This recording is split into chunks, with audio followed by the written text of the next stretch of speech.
আওয়ামী লীগ আমলে চরমোনাইয়ের ভূমিকা কী ছিল এবং জুলাই গণঅভ্যুত্থানে চরমোনাইয়ের ভূমিকা কীরকম ছিল, আসেন আমরা সেটা একটু দেখি। প্রথমে দেখি যে জুলাই গণঅভ্যুত্থানে তার ভূমিকা কী ছিল। শেখ হাসিনার সাথে কোনো বৈঠক নেই, কোনো আলোচনা নেই, শুধু দাবি একটা, দাওয়া একটা, ওই গণভবন দখল করতে হবে। জনগণের গণভবন জনগণের কাছে ফিরিয়ে দিতে হবে ইনশাআল্লাহ। রাজি আছি ইনশাআল্লাহ। আমরা জীবন দেব, রক্ত দেব, রাজপথ ছাড়বো না। শেখ হাসিনা উৎখাত করেই ছাড়বে ইনশাআল্লাহ। এক দফা, এক দাবি, শেখ হাসিনা কবে যাবি? শেখ হাসিনা এখন যাবি।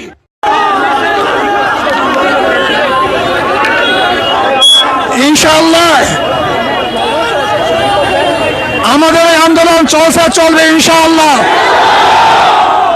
শেখ হাসিনাকে মসনদ থেকে নামাবার আগ পর্যন্ত আন্দোলন চলবে ইনশাআল্লাহ। যখন যেই সময় ডাক দেওয়া হবে সেই সময় ঝাঁপিয়ে পড়তে হবে ইনশাআল্লাহ। এখন তো রাজপথ ছাড়া যাবে না। আমাদের সবকিছু ফয়সালা হবে রাজপথে। ওই এসি কক্ষের মধ্যে আর কোনো ফয়সালা চাই না। এই রাজপথের মধ্যে সমস্ত ফয়সালা হবে। এবং কাজে আগামী সোমবার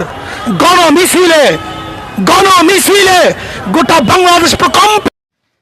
আসেন এখন দেখি আওয়ামী লীগ আমলে চরমোনাইয়ের কি ভূমিকা ছিল, সে কি রোল প্লে করেছিল। আসলে এখানে একটা কথা স্পষ্ট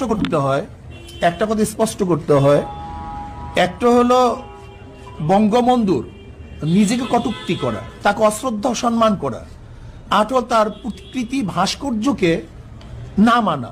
দুইটা জিনিস এক না। যেমন বাবা অসুস্থ, ডায়াবেটিস রোগী, দুই ছেলে, বাবা মিষ্টিকে পছন্দ করে, এক ছেলে তার কাছে মিষ্টি নিয়ে যায়, আর এক ছেলে তার থেকে জোর করে মিষ্টি ছিনিয়ে নিয়ে যায়। উভয় দৃষ্টিতে দেখা যায় একজন তার প্রিয় আর একজন তার অপ্রিয়।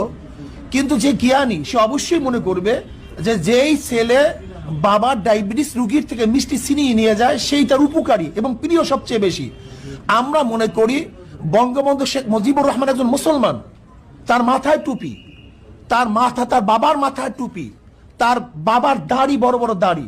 যারা আজকে বঙ্গবন্ধু সেই টুপিকে কোনো কুকুরের মাথায় দেয় তারা বঙ্গবন্ধু শ্রদ্ধা করে না। আজকে তার দাদার দাড়িকে, বাবার দাড়িকে যারা অশ্রদ্ধা করে তারা বঙ্গবন্ধু শ্রদ্ধা করে না। আর মনে রাখতে হবে বঙ্গবন্ধু